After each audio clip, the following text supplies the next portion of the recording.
Okay, so we're going to start today talking about the processing of your digital photographs. I used to do a lecture where we did a little bit more in-depth about photo management applications. I will today during lecture at least touch on the fact that these exist so that you can see them. Chances are you may already use one, but it helps when you have lots and lots of photos to kind of use some kind of a management application that helps you keep track of your photos. But this is a little bit beyond the scope of the class, and these computers obviously don't have, because they're not your own personal computer, you don't want all your photos on them, so it kind of doesn't work, but I at least want you to be aware of that. We will move into your first day of Photoshop today, covering some of the basics and some of the basic processing techniques. Certainly the most common. I'll go through those in lecture, and then I'll do a couple live demonstrations so you can really see what happens. The hardest one to understand initially is curves, but as you go through the next 3 or 4 class days, you'll start to understand what curves does. So today might be a little iffy on the curves part, but the rest of it should work pretty well. The idea being that you'll be able to use the photos that you took last class today.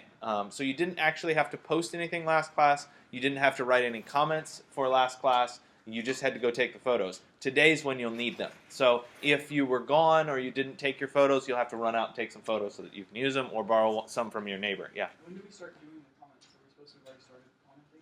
So you should already start doing the comments for the earlier exercises. So nothing for 104, nothing today for 105. Or yes, you will do them for 105 today. You didn't have to do any for 102, but you did have to do them for 101 and 103. So we're basically on 101, 103, and 105 should have comments. 105 being today. If you're struggling a little bit with the comments, let's talk about it, make sure that it's working for you. A lot of you have already been posting comments, so I wasn't particularly worried. There is still plenty of time to catch up if you haven't posted them. I don't grade the comments until the end anyway. Okay, so developing a digital workflow. This is something that professional digital photographers use to describe their process for what they do after they shoot the image. And usually there's a lot of repetition in this set of steps because typically if you go shoot a set of photos, there's certain things that you need to do to them. And you'll learn what those steps are and how they kind of change with each person. Not all of you will have the same workflow, but you'll all have some repetition of steps. So it's this common set of steps that we're going to go through, and it's going to vary by photographer.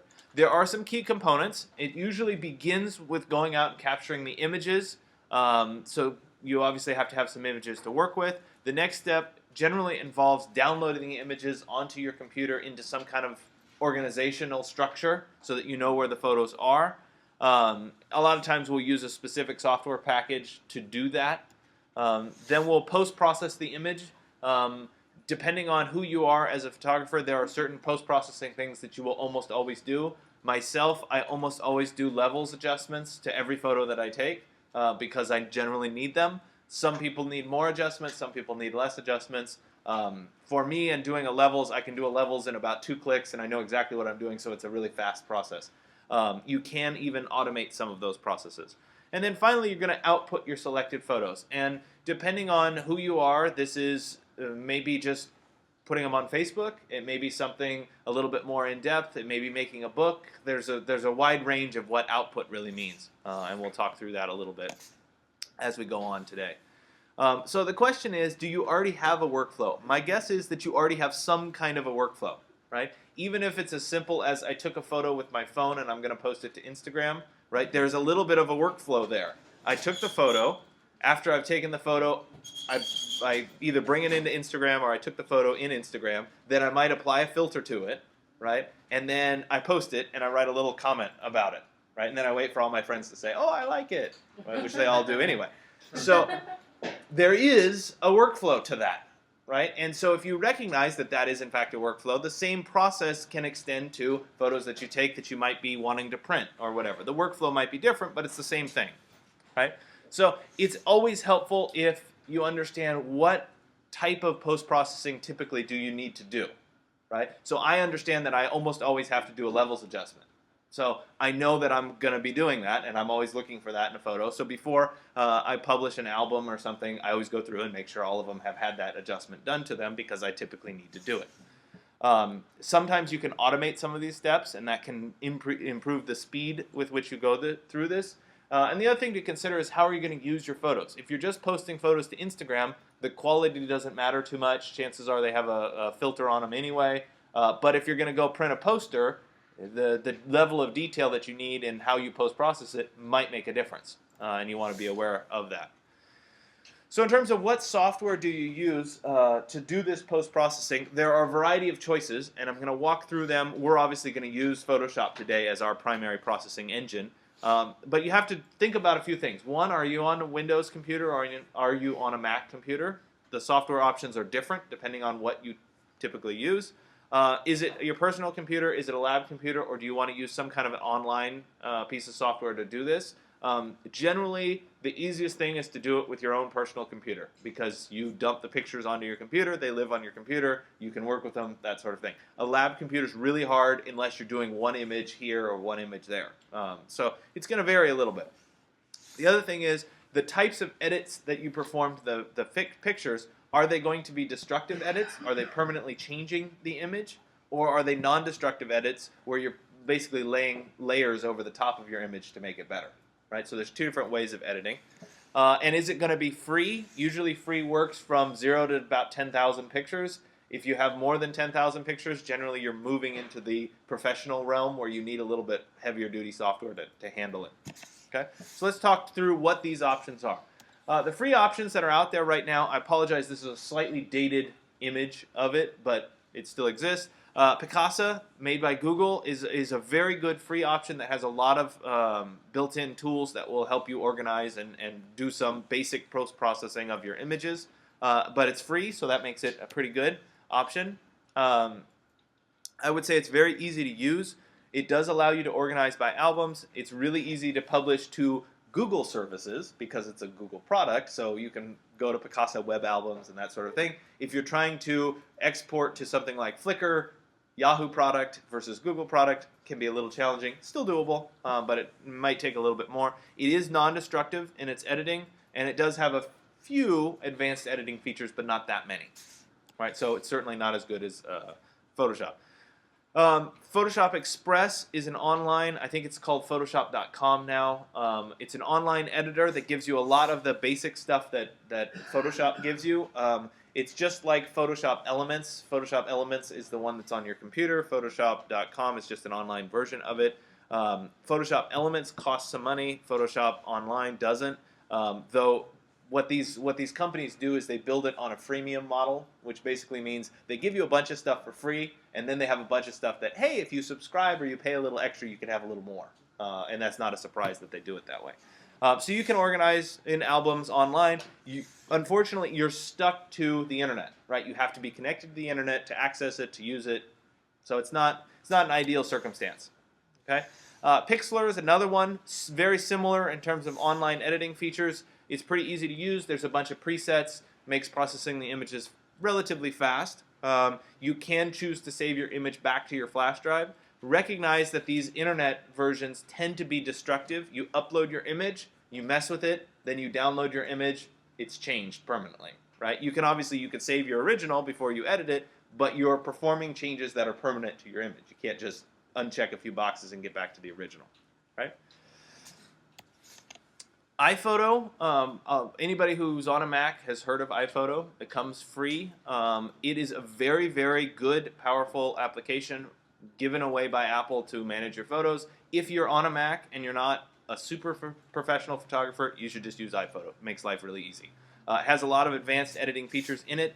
Apple apparently is moving away from having their premium photo application, which is called Aperture, and their low-end free version, which is called iPhoto, and they're going to just one that has everything in it that's going to be free, apparently. But they haven't done it yet, so it's just something that's coming. I don't know what it's going to be like. It is non-destructive editing. Basically, that means when you perform an adjustment to an image, it's a checkbox. Adjustment is on, adjustment is off. Right? If the checkbox is on and you export the image, that adjustment's going to be applied to it. So nothing's permanent. which is a good thing. It does have a lot of advanced editing features, including histograms, curves, dodge and burn, those kinds of things as well, which we're going to see in Photoshop. It also has very extensive metadata support. We'll talk about metadata in a couple slides, but that's something that's very useful. There are two kind of high-end professional options out there. You may have heard of them. The first one is by Adobe. So the same company that makes Photoshop makes a photo management application. It's called Lightroom. It's very, very good at managing photos. Gives you almost all the basic editing features, including a bunch of the advanced editing features that you would normally do in Photoshop, you can do within this application. It's very good at organizing and backing up your photos and kind of keeping your life organized, and it's designed to work with thousands and thousands of images. So it's a very good option. I think if you were buying it by itself, it's somewhere around $100, just in terms of ballpark price tag. But it's very good at managing large quantities of images. Apple has their same kind of pro-branded version. It's called Aperture. Like I said, it's kind of at the end of its life because they're creating a new application that takes the place of both iPhoto and Aperture. It's pretty expensive, but it does have some really good backup features and allows you to store your what are called master images in remote locations. So, for example, I use Aperture on my computer to manage my 60,000 or so images. I have several locations where these photos exist. Aperture understands that if I'm here, I can still see previews of them, but I don't have the original masters. But when I'm at home, on my Wi-Fi network at home, all my masters are on a hard drive that's connected via the network, so I can get the masters if I want them. So there's a lot of really good advanced features in it. The other thing that you can do is stack a bunch of images. Let's say you take 10 images of your daughter on Halloween, and 5 or 10 of them or 9 of them are all blurry, and there's one good one. You can stack all the images together and say this is the good one of this pile, which is a really good way of getting through a lot of photos. So there's some pretty advanced stuff in that. What we're going to deal with in this class is an application called Photoshop. My guess is that of all the Adobe suite, Photoshop is probably the one that you're most familiar with. Generally, that's the way it works. But I think there's a lot of things that are hidden in it that you probably haven't explored before, and that's what we're going to start to get into today. It is a very, very good editor of images. It's been around for a very long time. It was kind of the flagship Adobe product when it was first created. There are a ton of advanced editing features. Basically anything that you think you can do, Photoshop can do it. It's very, very good at doing it. It stores all of your work on a variety of layers. It's really easy to turn layers off, turn layers on, combine images together, combine different filters, that sort of thing based on these layers. It also has pixel level correction tools, so you can clone stamp something, for example, copy some pixels from here over to here, make something go away, right? You don't like the scar that's on your face, you can make that go away. It's that kind of thing, right? You don't like how little hair you have, you can add some hair for yourself, right? Those kinds of things, right? Trust me, I'm an expert at that, right? So it's really good. It doesn't have a big storage engine behind it in terms of managing your photos. It's just about, let me open this one photo and let me adjust it. And so that's what we're going to concentrate on today. So in terms of organizing your images, in every image that you take, there is a bunch of information that's stored that you can't see. It's called metadata. It's stored with the digital file. There are applications that let you see it. Depending on what application you're in, some give you more options, some give you less options. But basically what it tells you is on any given photo, right, it'll tell you a bunch of stuff about, okay, here, this is the camera I shot it with, a Nikon D80. This is the lens that I shot it with, right? This is the ISO. Remember from last class we talked about this stuff, ISO, right? I saw it at ISO 125, right? It's a 62 millimeter was where I was in this zoom lens, right? I had no exposure value. I had no exposure value compensation. It was an f5.6. It was 1/500th of a second, right? So it's giving me all that information that the camera took. That's important, right? Gives me a name, gives me the date and time that I took it, gives me the size of the image, right? Both in pixels and in actual physical size, right? That's just where it was stored in 2008. It also stores a bunch of other stuff, like if you shot it with your camera, it stores the GPS location from where you took it, right? So generally speaking, you have a lot of this information that's stored within the photo that can help you organize it. And so these software tools that help organize photos read this information and use it to help you organize. Yeah? Is that metadata only with files that are larger, like the raw files, or? Nope. It's with the JPEGs too. Okay. As long as it comes out of a digital camera, it's going to have the metadata. If you go to a scanner and you put a photo on the scanner and you scan it, it's not going to have any of the metadata. But, I mean, it will have when you scanned it, so when you created it, but it's not going to have the same, like, oh, it was shot with this lens and whatever. Assuming that you shot it with a camera, it will have that stuff in it. That was actually one of the early indicators that Apple was coming out with an iPhone, is that there was a picture that was shot with a photo, and somebody looked at the metadata and it said Apple iPhone. And that was before the iPhone existed. So people were all excited because it was shot with something that said Apple iPhone on it. Now, somebody could have faked it, so there's those kinds of things, but it is stored within the photos. So the best photo management applications use this information to help organize your photo. And so we'll go through this. There's a variety of organizational structure based on this information. Folders are the most basic. You could do folders without any kind of a management application. It's the idea of, here's my pictures from my Disneyland trip, and all the Disneyland 2015 trip is going in that folder, right? Very simple organization.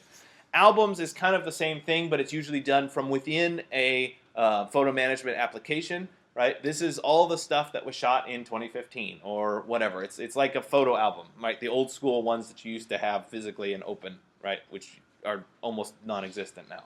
But that's what it is, okay? You can also do a smart album that says, look for all the images that were shot with a particular ISO and give me all that, right? So you can sort by that metadata and then look at everything in that context, right? Events is something that has come out that basically says, when we go out and shoot photos, typically we shoot a bunch of photos in a cluster, and then there's a big break before we go shoot some more photos. And this is very, very common, and it makes sense that this is the way it is, right? I go to a wedding, I shoot a bunch of photos, then I go to sleep for the night, then I wake up the next day, maybe I shoot a couple photos of wherever we were at the wedding, right?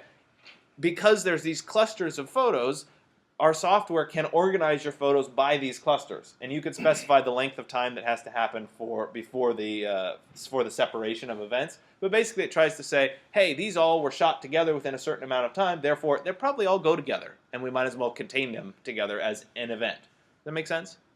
Right? So it's a pretty sophisticated way of organizing it.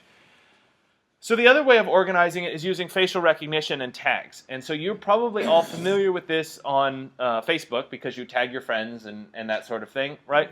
The truth is that in the world of computers, facial recognition is at the point where it's pretty easy for companies like Google, if they know what you look like in one photo, to do a facial recognition on the rest of the photos they have in their inventory. Right? They haven't released that kind of a feature to the public because they're a little paranoid about what that means for privacy. But the truth is that computers can do it. They can recognize. So in one of these applications, right, if you tag yourself or you say, yes, this is me in the photo, when it looks through the rest of the photos in your whole library of photos, it will look and do facial recognition on that photo and add you, yes, you're in this photo, yes, you're in this photo, because it'll do the facial recognition. Therefore, you could say, show me all the photos that I'm in. Show me all the pictures that my wife's in, right? Because it does that facial recognition. Kind of like Facebook does, okay? Places just takes the GPS information from your phone pictures and says, this is where all these photos were shot. It doesn't always work when you have a non-phone camera, right? The phones have the GPS chips in them, makes it really easy to record where you took the picture. If I took my D80 out and I started shooting, it wouldn't necessarily know where I am because it doesn't have a GPS chip in it.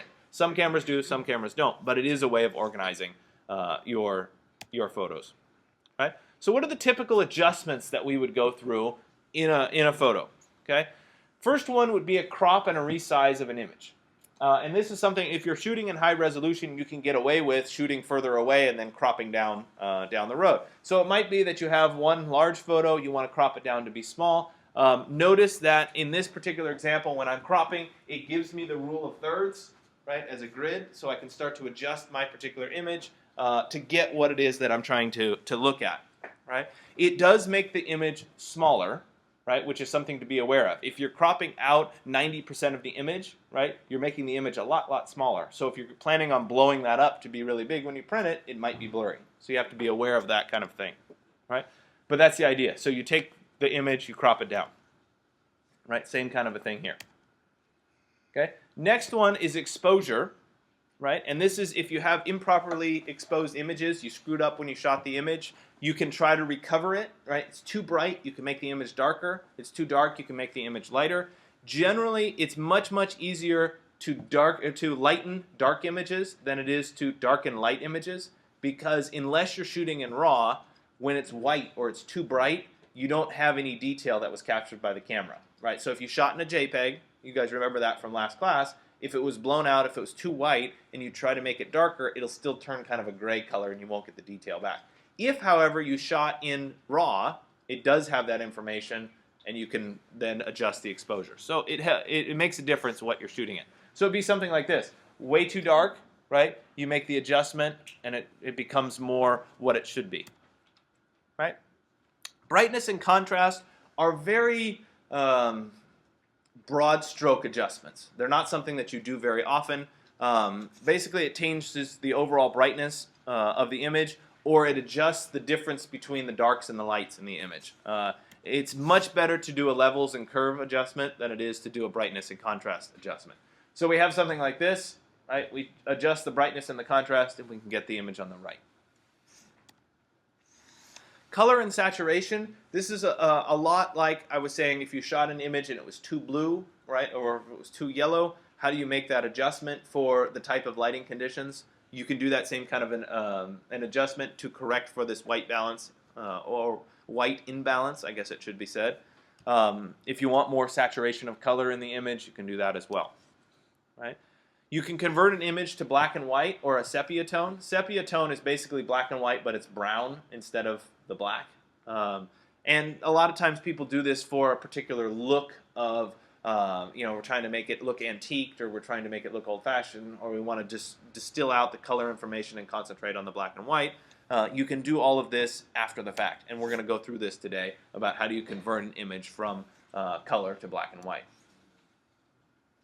Focus or sharpening basically makes a little bit of micro contrast right at the edges to make something stand out. Can be called detail, can be called focus, can be called sharpen. It's not something that will take a blurry photo and make it not blurry, right? It's a much finer detail. It just gives you a little bit more in the particular image. So it's not a perfect correction. Here's the example of the two. If we look really carefully, right, in here, this one stands out just a little bit more. It's a little bit sharper than this image. They're both in the same focus, right? The images are the same. This just is a little bit more muddled. This has a little bit more detail right on the edge. Right? So it's subtle. It's a very small adjustment, right? Red eye reduction is another thing that's very common. You guys have seen red eye or heard of red eye before. Anybody know why it happens? Isn't it because the light from the flash reflects off your retina, and instead of your eye, it's red because of the blood vessels? Exactly. So what happens is when you take a picture, if the flash is really close to the lens, okay? So if you take your phone out, this is a really good example, right? Lens, flash, right next to each other, right? When you shoot that way, the light enters your eye and then bounces back out, and that causes the red reflection, okay? If, however, you go to a wedding, you notice that the wedding photographer has a big camera and they have a flash that's mounted up over here somewhere, right? What that does is it doesn't allow the reflection of the light to come back straight at the camera. So if the lens and the flash are together, the reflection comes right back at the lens. If the flash and the lens are separate, the reflection goes back to the flash, not toward the lens, right? And you don't get the red eye. But if we deal with it in post-processing, right, it's just a matter of making that red go away. The other thing that you guys may remember from cameras, not as common on phone cameras, do you remember the flashes that do the strobe, the red eye reduction mode, and they like strobe at you a little bit? What do you think that does? Exactly. If you're getting a bright light flashing at your eye automatically constricts, your pupil gets smaller, which means that when you flash, right, you're not getting as much reflection through that, which is how it works, right? If you need a flash, the room is inherently dark. Therefore, your pupils are wide open. But if we can shrink them down before we take the picture, you're not going to get the flash. That's the idea behind it. So levels, this is what I said I typically do to all of my images. It's an adjustment so that there's a true black and a true white in an image. Okay, and I'm going to skip forward and then come back to this slide in just a second. Oops, wrong direction. Okay, so this is without a levels adjustment, and this is with a levels adjustment. And if we look carefully at this image, right, we can imagine it in black and white, and we can imagine that somewhere in this image there's a black, and somewhere in this image there's a white. That kind of makes sense? Right? And there's a bunch of gray in between. Okay? What I'm doing is I'm making an adjustment such that like maybe this should be true white in this image, but it's not. It's kind of a light gray. Okay? When I jump over here, right, I've said that no, I want this particular thing to be actually bright white. See how that's bright white now? Okay? Likewise, I say, okay, where is it likely to be black? Maybe underneath here. Let's make that true black, right under here. And once I make that a true black and a true white, I get a lot better texture out of it. Okay? This is represented in the last slide by what's called a histogram, which is this graph. And for right now, we can basically ignore the colors that are behind, the red, the green, and the blue, right? And we can look at this gray value, right? This is the number or quantity of pixels that represent every particular gray value all the way from black here all the way to white. So if I'm looking at the image the way it is right now, right, I have almost none that are true black. And we come up here, dark, dark gray, and all of a sudden we're at kind of a medium gray, and I start to get more and more pixels, right? Then I get to a perfectly medium gray, and I've got a ton of pixels that are that kind of medium grayish. Then we come down to this side, and I'm getting toward white, right? This is kind of a light gray, and then all of a sudden I have no pixels all the way along here, from kind of medium light gray all the way to white. I have no pixels. So what I'm trying to do is I'm trying to adjust this histogram, and I do that by pinching these in, and this will make sense when I do it live for you, right? I'm trying to pull it in and say, black is here, white is here, instead of black being here and white being out here. I'm trying to pull that in, and that's what gives us the image change from here to that. Okay, and I'll show you this live, and it'll make a little bit more sense. And also, when you do it today, you'll start to understand what it's doing. Curves is the hardest thing to try to explain, but what curves does is it selectively changes the dark areas of the image or the light areas of the image without adjusting the other part, right? So we could darken the darks or lighten the darks without adjusting the lights of the image, okay? So you can do something like this, where you have an image, right? It's a little bit dark in the background. We can lighten the background without changing, right, the light that's on the little worm, that sort of thing. So it's the kind of thing that you really need practice with, and you need to see it in operation to start to understand what it does. Okay? Then we get to our final results. What are we going to do with these images? Where are we going to put them? You can go and print them at a store. You can make an album and have somebody print that album for you. You could post them on Facebook. You could post them on Flickr, right? Depends on what, you could post them on Instagram. It depends where they're going, but it's important to recognize where they're going, right? There are a bunch of web galleries out there that let you share your photos. Facebook is kind of the most common. Flickr is really good. It's a product that was bought by Yahoo a while back. They changed their policy, so they'll now give you a free terabyte worth of storage to store your images, which is a really great place to store them because there's a lot of space for those images, which I like. Picasa web albums are basically Google's branded version of photo sharing. Photoshop.com, you could make your own website, right? And there's a bunch of other places that you could put them. If you really liked your image, you could try to sell it as a stock image that somebody might buy. So there's a lot of flexibility that's out there in terms of where you're posting it. Okay? So we're going to switch from here over into the world of Photoshop. Okay. So we're going to continue on with exercise 105. And this is really your introduction to Photoshop. And getting used to Photoshop and kind of how it works and that sort of thing. So we have a variety of tutorials that we're going to go through. If you get lost or you're trying to do this at home, all of these entry-level tutorials have their own little video that's associated with them. So if you go to the digital tools site, 1.1, 1.2, 1.3, 1.4, and 1.5 all have these little videos that'll help walk you through it as you're starting to get used to it. I think they're relatively easy to get used to. So you may not need them, but they're there, and I will reference the text as we go along. So, first thing that I need to do is I need to go ahead and open Photoshop. And sometimes on some of the computers it's listed as one of the frequently used applications. Not necessarily. I can't make promises. The big important thing is that Photoshop likes to open CS3 rather than CS6, and we have both on these computers. So make sure it does say Photoshop CS6 on it. If it doesn't, you may have to go to All Programs and then go to Adobe Design Premium or Design Standard CS6 and then open it from there. Okay? Once Photoshop's open, it will look a lot like this. We have a toolbar that runs down the left side here that gives us a variety of options.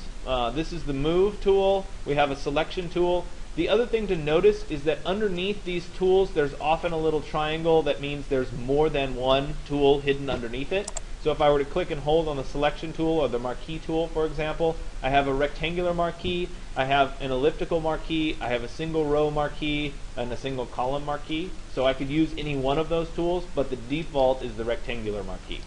Okay? And so we'll get through what some of the rest of these options mean. Okay? Across the top here in this ribbon, I have information about whatever tool I currently have selected. Right? So for example, right now I have the rectangular marquee selected, and I have options that relate to the rectangular marquee tool. If I were to switch, say, to a brush tool, right, I'd have a different set of options in this ribbon that represent the brush tool. And so those are going to change based on what tool is currently active. There are also shortcuts for each of these tools, so you can use the keyboard to switch between them. I will avoid using them just because I think it's hard for you guys to follow if I press too many keys. So we're going to not try to use the shortcuts, and I'll actually try to click on the tools. Across the top here we do have the regular menu structure. There will be some things that you'll need to access. Generally it's pretty intuitive. We'll mostly be using the layer menu, though we'll do some filters and we'll do some selects as we go along in the class. Okay? On the right side here you'll notice a couple things. One, there's a little drop down menu that probably says Essentials by default, but if we look at Essentials, there are also other specialty tool sets that you can select. So for example, photography, and it will change what information is showed over here on the right. Right? Generally speaking, leaving it in the Essentials is fine, but I want to point that out. If you were working primarily in photography, you might want to switch to the photography setup. But again, it doesn't really matter. I just want to point that out. We also have information here, and these windows will change. In this context, we have adjustments here. We also have layers down below, and you'll see the layers start to populate as we move on in our work today. Okay, so I'm going to go ahead and open my first image. The idea being that you probably know how to copy the images off of your card and onto your flash drive. These computers do have card readers, so if you have an SD card or something in your camera, you can plug it in. If you have your iPhone or your phone and you want to use one of those images, you may have to email it to yourself to get it onto this. Or if you brought your cable, you may be able to pull it off your phone that way. But I'm going to trust that you know how to do that better than I do, and it's also different for everybody, so it's hard to walk through. So once you've gotten to the point where you have your images on your computer, or on your flash drive in this case, it's time to go ahead and open those images. So I'm going to go to the File menu and then the Open menu. And I'll come down here to my flash drive, and I already have them inside of my DVC folder. 135 exercises, exercise 105, here they are, right? And I might want to see previews, so I'm going to go to extra large icons and see if it's going to give me a preview, which of course it's being very slow at. This is the image that I'm going to use as my first example here. So I'll go ahead and say open. Okay, and I see in the center of my screen the image. Now there's a keyboard shortcut that will fill the available screen real estate with the image that I have, and it's Control and then 0. It's Command and 0 on a Mac if you're working on your Mac. And it just basically zooms such that my image fits entirely in my scene. Okay? Make sense so far? Okay, so what I want to do is I want to start making a few adjustments to this image. And I'm going to start using our Photoshop 1.1 tutorial, which is right here. And that's that I'm going to turn a color image into black and white. And I'm going to walk you through how that works. Now, for a lot of these adjustments, you may want to stack them together. You may want to do the black and white and a levels adjustment and a curves adjustment, and they all come together.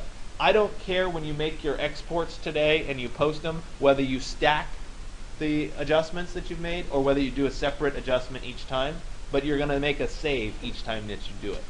Okay? So we're going to go through and we're going to work with turning this image to black and white. Okay? So I make a note right in the beginning of doing this that a lot of times when people don't know that much about Photoshop and they want to convert an image to black and white, they go up to image and they say mode and they go grayscale. Boom. And they say discard, and suddenly your image is black and white.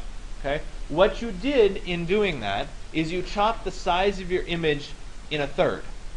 Right? And because what Photoshop does is it says take only the red values of this scene, convert them to black and white, and throw out the green values and the blue values of pixels. Okay? So it's not the ideal way of doing it. So I'm going to go undo grayscale, and we're going to do it differently. Right? The other thing is that's a permanent change to the image. We're going to use something called an adjustment layer. And what this is the special type of layer that lets you do an adjustment, right, without permanently changing your image. Okay? So we're going to go up to layer and then new adjustment layer. And this time we're going to do a, hold on a second. We're going to do a channel mixer. Okay? And I will call this, you can give it a name, I'll call this black and white. Right? And I'll go ahead and say OK once I've done that. And you'll see over here on the right, I have my background image, right, which is right there, and it created a new layer here that's called black and white that has a little adjustment, and it has something called a mask here next to it. Okay? We'll get into what masks do down the road. Okay? But it's important to recognize that it's its own layer. And then it also opens up my channel mixer options right here.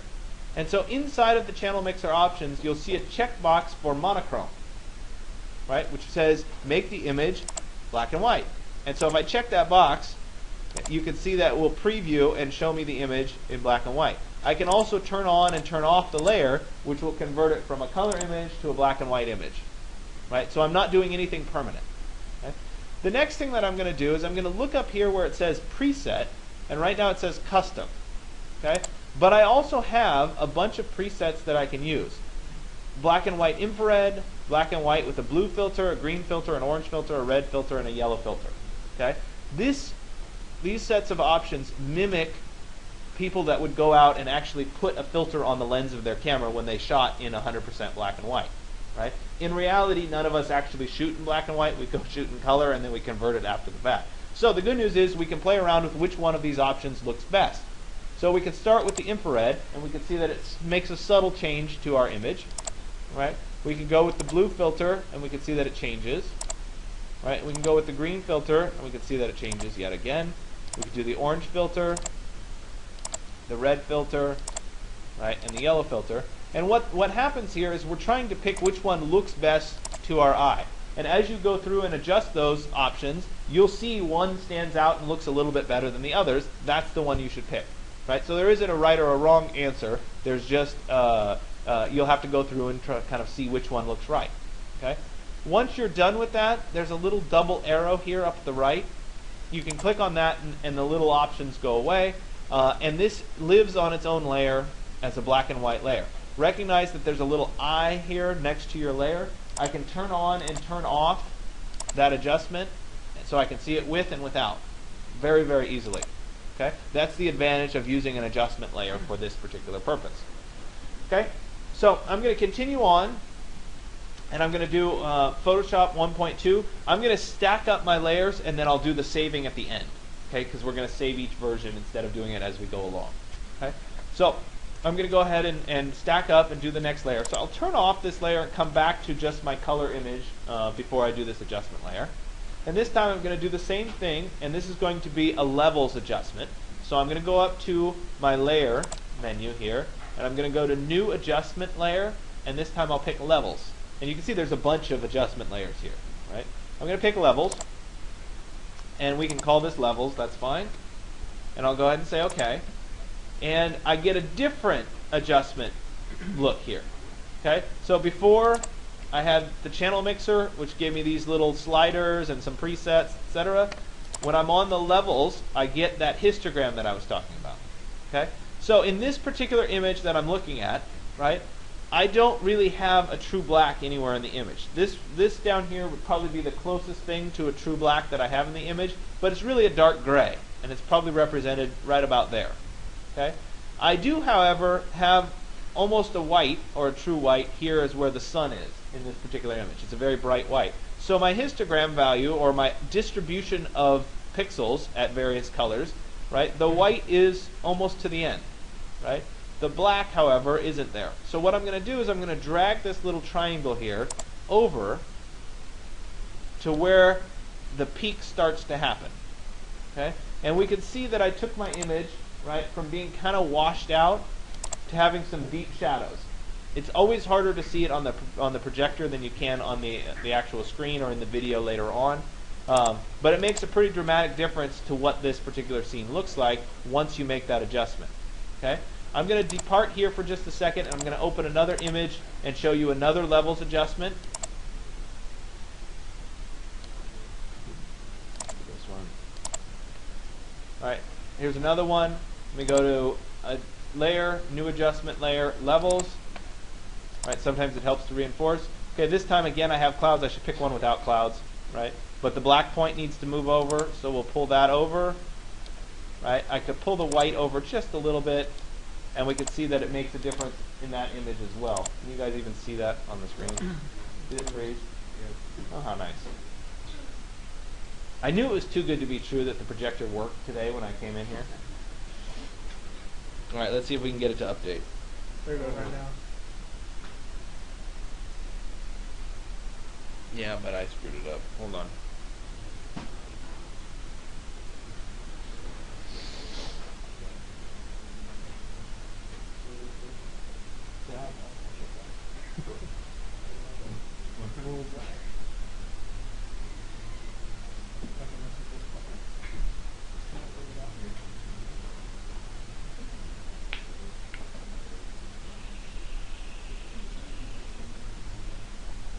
Okay.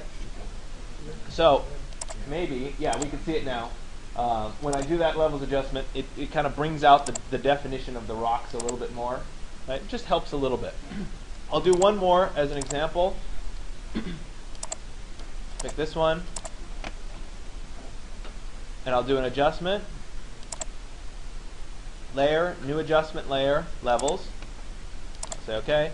And so this one has a pretty good distribution. It already has black in it. It already has white in it. So in this case, this is the reason I wanted to show this as an example, there isn't really anything I can do to adjust this image. It already has a nice bright white, and it already has a deep dark black in it. Right? So making these adjustments really isn't going to do much. Okay? So it's important to recognize that the image itself is going to vary. And you see in each one of these images that I've gone through, the histogram that represents the black and the white is totally different. Right? And so there isn't a scripted thing for me to say, oh, this is how much you're going to change it each time. You have to look and respond to your particular image. Okay, so let's go back to my original image. I've done my levels adjustment here. It is possible to go too far, right? Where you can end up putting the black point too far over, in which case too much of your image turns black. Right? You can even go, right? So you can see what this slider does. But really, you're looking for the point at which the graph starts to peak. Right, on both sides. You can also adjust the midtones, right, which is going to globally lighten or darken your image. This is usually the default is fine, but if you make a little bit of a slider adjustment, you might be able to tweak your image and just improve it a little bit. Was there a question? Yes, you put the triangle at the start of the peak and not directly underneath. Right. You want it to be at the start of the peak. So as soon as your peak starts to happen, right, as soon as you start to go uphill, that's where you want your little piece. Now, in this instance, I have a little bit of white showing here, right? So the true position would be right there. But I've always found that overdoing the black just a little bit helps. So I try to go not to where the white, the little graph starts, but to where it actually really starts to rise, which is right about there. Okay? So I have that levels adjustment. Now notice that these are also stacking, right? So I can turn the levels on and turn the levels off, right? But I can also turn on and turn off the black and white of the image, and I can do them independently. So you can see the black and white without the levels adjustment and with the levels adjustment, right? So there's a lot of flexibility here in terms of what's on, what's off, and how you get a better quality image as a result. Okay? So we'll go ahead and turn both of those off right now. And the next thing that we're going to do is do a curves adjustment. And so this is Photoshop 1.3. Right? So if we jumped over to 1.3, this is walking through the curves adjustment. Okay? And so I'm going to go ahead and go to Layer, New Adjustment Layer, Curves this time. And I'll go ahead and say OK. Let's call it just Curves. I'll say OK. Now with the curves adjustment, you may end up doing the adjustment layer several times as you figure out what works best for you. Okay? And this one's kind of like a histogram. You see that the histogram value is still here at the bottom. The difference being that we have a diagonal line that goes from black to white. Right? And this will allow us to selectively adjust parts of the image. Okay? So anything moved toward the upper side of this is going to get lighter. Anything moved toward the bottom of this is going to get darker. Okay? So the easiest way of doing this is to set a point right in the center. Right? So I'm just going to click one point right in the center. It's going to leave that point. And then I can click and drag the lower quarter. This would be the darker portion of the image. Right? And I can elect to make the darker portion lighter or darker. And so do you guys see as I do this that it's not really changing the sky at all, which would be the lighter portion of the image, but it's dramatically changing right down below in the sand from being washed out here to being a little bit more contrasty there. So in reality, what we're looking for is what's called a slight S-curve. Right? So I drop this lower portion down just a little bit, and you see that up above here, it's responded by increasing that just a little bit. Okay? A lot of times I'll set a point so I can make a little bit more of an adjustment. This is adjusting the light part of the image. So you can see when I make this adjustment that right now it's adjusting the sky, not the ground. Does that kind of make sense? Okay? So I'm gonna make that up slightly, and I end up with this little bit of an S. It's a very soft S, and that's a typical adjustment that you would make with curves. If you go too far, right? If I pull this up like this, you're going to get really funny results. Right? Where it's super bright here and super dark there and whatever. Right? That's not what we're going for. Right? Let me go ahead. Sometimes you get it so screwed up that you want to just get rid of it. Let me click on the adjustment layer here, curves, and I'm going to click on the little trash can here and get rid of it. So I'll delete the layer, and then we'll do it again. Layer, new adjustment layer, curves. Okay, there it is. I'll set my point in the center, and then I'll set a point down here, and I'll drag that down slightly, and I'll drag this up slightly. Okay, so it's a very subtle adjustment, but it does make a slight difference in the image. Right? When we start to stack that together with a levels adjustment, right, we start to see even more dramatic results. I recognize that up here on the screen this is starting to look very black. I promise you on my screen it has a fair amount of detail in it. It's just the nature of the projector. Right? And then I can also again use the black and white as well. Okay? So if I were to turn all of those off, except for the back, you can see where we started, and you can see how much it starts to change what that overall image looks like. Okay? So let's turn these off and move on and do one more, or two more, excuse me. The first one is going to make the image pop a little bit. It's going to oversaturate a little bit of the colors. And so I'm going to go to Layer once again, New Adjustment Layer, and I'm once again going to go to Channel Mixer. Right? And remember, we used the Channel Mixer before, right, to turn it to black and white, but we're going to use it differently this time. And so I'm just going to call this Pop. Right? Because that's what I'm going to do. And so this time I'm not going to check the box for monochrome, but I'm going to work with the colors themselves. And so what I'll do is in this first, see how it says output channel red? Right? That's showing me that I have 100% of red and I have 0 and 0 of blue. Right? I want these values to always add up to 100%. So what I'm going to do is in the red value here, I'm going to change this to be 116. Oops. Helps if I can type here. Right? Which kind of makes the image slightly pink, which I don't want because now I have too much red. So I'm going to change the green and the blue to be -8 and -8. which means that 116 plus minus 8 still equals 100%. Okay? After I've done that, I'm going to switch to the green channel, and you see that now I have 0, 100, and 0. I'm going to go 116 here, minus 8, and minus 8. And these values are what I've found to work pretty well. If you wanted to mess with them a little bit, you could do 120 and minus 10 and minus 10. It's just kind of to your eye what looks best. So I've done green, and now I'll finally end with blue. And we'll set blue here to 116, and then we'll go minus 8 and minus 8. And so what this is doing is it's boosting the color values ever so slightly. And so it's probably the kind of thing where you're not going to be able to see it on the projector, right? But you should be able to see it on your screen, boost those colors slightly. It works particularly well for a sunset scene.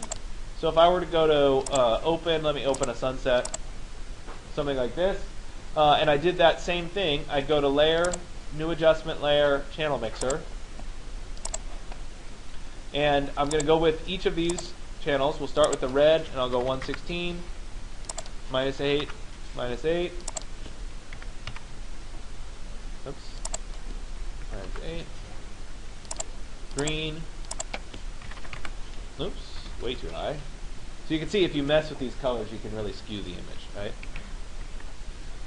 Can't type today. Minus 8,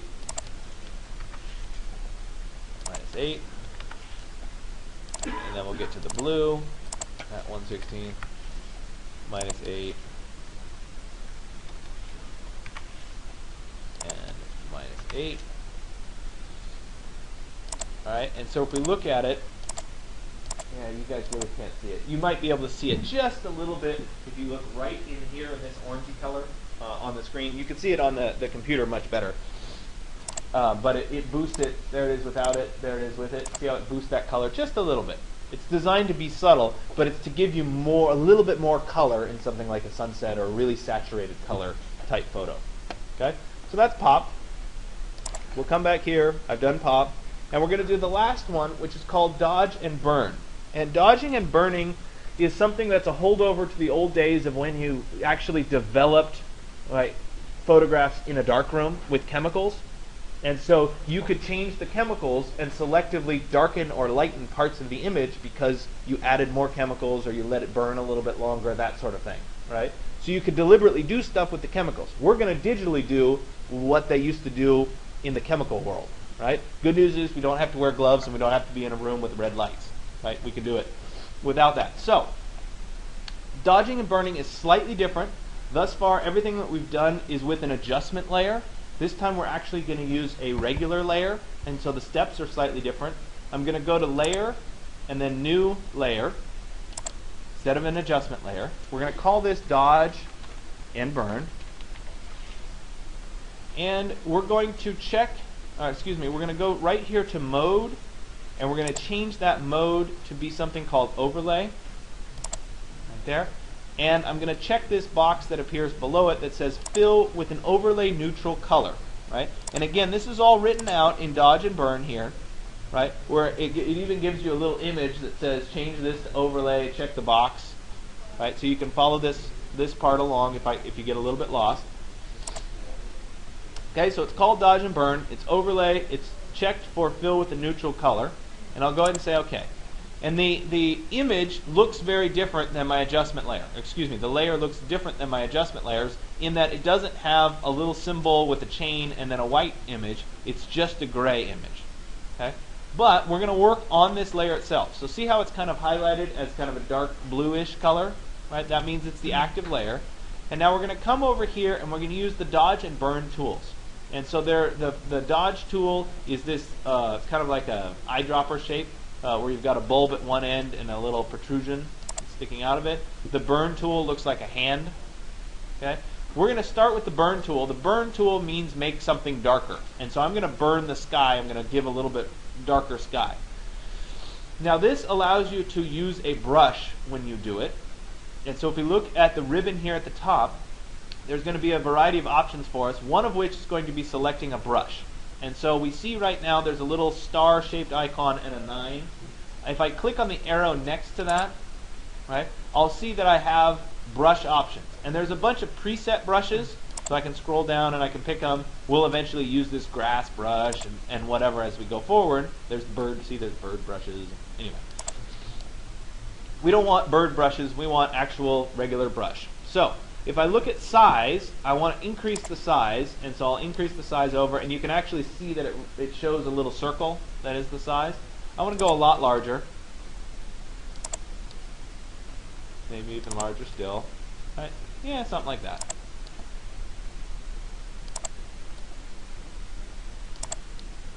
Too large. Still too large. Yeah, that's about right. Okay. What did I set it at? 825 or something. You could type in a value if you want to. And then under hardness, this is going to be, do you want it to be fuzzy at the edge or do you want it to be sharp at the edge? Okay, I want to be able to blend it in with my scene, so I want it to be very fuzzy. So it's going to be a soft brush. So the hardness is at 0%. That's what I want. When I'm done, I'll click the little triangle again to make that palette go away. And now what I'll do, right, with the burn tool, is I'm just going to selectively paint at the top of my scene here. Do you guys see how that's getting, the sky's getting darker? Right? Maybe I'll darken up a little bit in here, darken that shadow a little bit, maybe a little bit more in there. So I'm selectively choosing to darken parts of the image. And you'll see, if I look over here at my layer, what used to be a gray box is now kind of a gray with some black on it. Okay? And so we'll keep making a few adjustments like that. All right, looks pretty good. Maybe I didn't want this to be dark. I actually wanted it to be light. So I'm going to go from the burn tool to the dodge tool. The dodge tool lightens. So once again, I have to go up here to my brushes, and I have to adjust the size. All right, something like that. And now whatever I do, and I'm going to do it up here so you can see the contrast, right? When I start to do it, it's going to lighten that particular area. See how it's getting whiter? Right? If I keep doing it, it'll ultimately go to white. Okay? I'm going to step backwards because I didn't really want to do that. I just wanted to illustrate that that's what it was doing. Right? And maybe I want to lighten up this part in here a little bit. Something like that.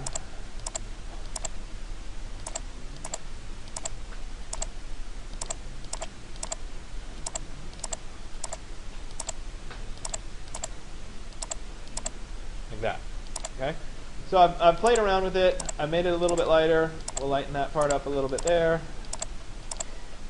Okay, and so I've selectively darkened and lightened the image. If I turn off my dodge and burn, we can see what it was before and what it is now. And it may be attractive, it may not be attractive. I'm just trying to illustrate the point here. Okay, so now that I have done all of my adjustments, I have the original image and then I have 5 adjustments. I want to save a version of every one of these. So I'm going to use the File, Save for Web command here. And this is tutorial 1.6. You can follow through with that. I'm going to go to Save for Web. And in the old days online, we really cared about the size of the images. And we used to make the images smaller before we saved them for web. Most websites can handle large images now, including the digital tool site, so it's not that big of a deal. If your image size exceeds about 5,000 pixels, that might be the threshold for where you might want to adjust it if you're planning on posting it online. For right now, I'm well below that. I'm happy. I want to make sure my preset is set to JPEG high. It may or may not be by default set to JPEG high. Okay, once I'm done, I'll go ahead and click Save. And I'm going to be able to save it. So let me create a new folder. And we'll call this Exercise 105, Photo 1. And I'll go ahead and say this one here under the name. No, that's fine. We can just go ahead and go there. And under the name, right, we'll call this Beach. And then I'm going to say Original. And I'll go ahead and click Save. Notice I have none of my layers on. I just have the original. So I'm going to say Original, and I'll click Save. And that then saves my image. Now I'm going to turn on my black and white. And as I said before, you can choose to layer these or not layer these when you make these exports. For right now, I'm not going to layer them, but if you want to layer them, that's fine with me as well. So I'll go ahead and go to File, Save for Web again. All right, I'll click Save. And this time it's going to be not beach original, but it's going to be beach black and white. So I'll say BW, and I'll go ahead and click save. Then I'll come back and I'll turn off the black and white, and I'll turn on the levels. I'll say File, Save for Web, Save, and this is going to be Beach Levels. And I'll click Save. Perfect. We'll turn off the levels and we'll turn on the curves, and I'll say File, Save for Web, and you can see how this is repetitive. Click Save. Now curves. Now click Save. Perfect. We'll turn off curves. We'll do pop. Now I think pop, I might do the levels with the pop because I think it looks a little bit better. So I'll go ahead and say File, Save for Web. I'll click Save, and this is going to be pop. I'll click Save.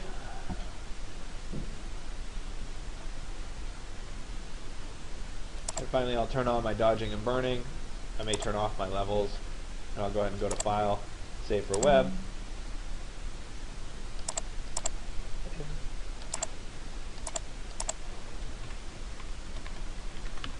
And we'll call that levels, and I'll go ahead and click save. Oops.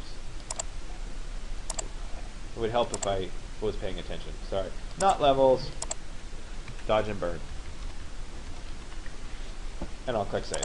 Sorry. Okay, so I've done that for one image. I have 6 images, right? I have the original, and then I have each adjustment that's been applied to it. Okay? You're going to do this for 3 images. So you're going to end up with 18 total images at the end of today. Does that make sense? Okay? You pick your 3 favorites out of the ones you shot, and then you're going to go through these steps to create 6 images for each one of those that you pick. The original plus the 5 adjustments. Okay? When we go to post them on the website, you're going to post them as a gallery. So let me go to New Post here. The instructions for doing this are on the back of the sheet. So if you flip it over, it'll walk you through this. This process can take a while because it takes a while to upload and for the website to process. So you just have to be kind of patient. Do something else while you do it. So this is going to be exercise, what is it, 105? Okay. And what I'm going to do is I'm going to come down here under categories and make sure that I check exercise 105. There we go.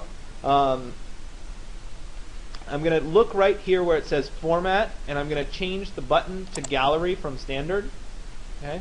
And when I change that button, we see that we get some other options here. Okay?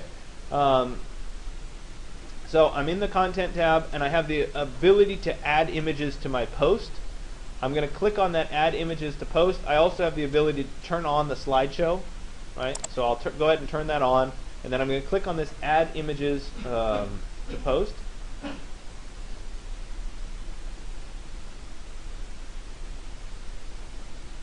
Actually, let me move to the gallery tab instead.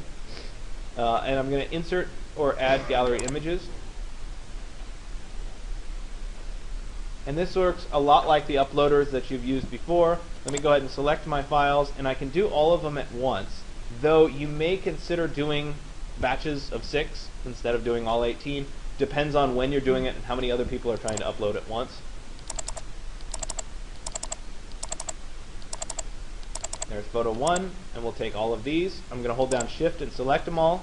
I'll go ahead and say open, and it's going to upload each of them consecutively. Right? It's going to say crunching here in a second, and then it'll move on to the second one. This is where it can take some time. Certainly if you have 18 images, it's going to take a long time, so just be patient while it does it.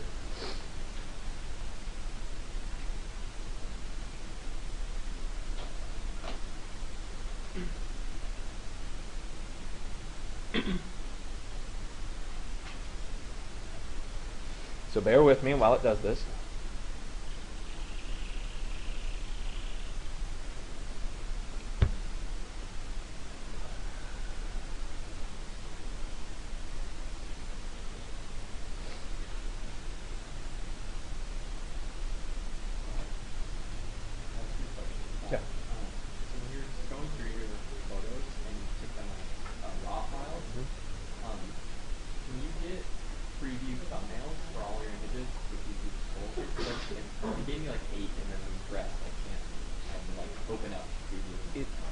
supposed to. But I can't make any promises that Windows will actually do it. But they're supposed to give you previews. It could be a combination of being out of memory. It could also be that the raw file, the file format gets updated occasionally, and if the computers haven't been updated that recently, they might be getting stuck somehow in that. It's what we get for the lab computers. So raw and CRT. It depends on what camera you shot it with. So like a Nikon RAW is an NEF, but a Canon RAW might be a CR2. Is that what it is? I don't know off the top. I shoot Nikon, so I'm used to NEF, but it's going to vary by manufacturer. Okay, so once it's done, I'm going to go ahead and click on Save All Changes. And then I can close the uploader here. And then I'm going to go ahead and click Publish. I'm not officially done yet, but I have to click Publish in order to see the images show up. Okay, because nothing changed here. It's just one of the unfortunate side effects of this. So if I go to Gallery now, you can see that I have all the images. Okay, so that's good. So let me go back to Content here. I still need to set a featured image, so I'll scroll all the way down to the bottom and say Set Featured Image. And because I still uploaded in the site, I can pick whatever image I want to be the featured image. So I'll pick that one. I'll set featured images. You should be aware that you can choose just images uploaded to this post, and it will only show your images uploaded to this post, which can eliminate all the baggage stuff that other people have uploaded. So I just want to point that out. Right? Then I'll go ahead and set that as the featured image. Perfect. And then I'll scroll back up to the top here and say Update.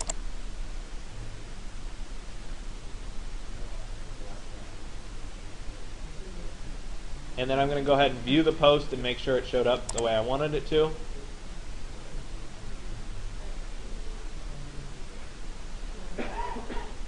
Alright, there's my post. And you'll notice that I get the little slideshow with the little arrows that let me scroll through my images, which is nice.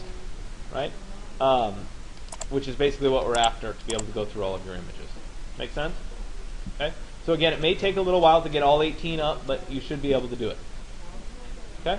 So, I will turn you loose now to do this. There is a lot of repetition today, but the repetition is on purpose to get you very comfortable with Photoshop and very comfortable doing these steps, because you will end up doing these over and over and over again as you go forward. Okay? What if your image has like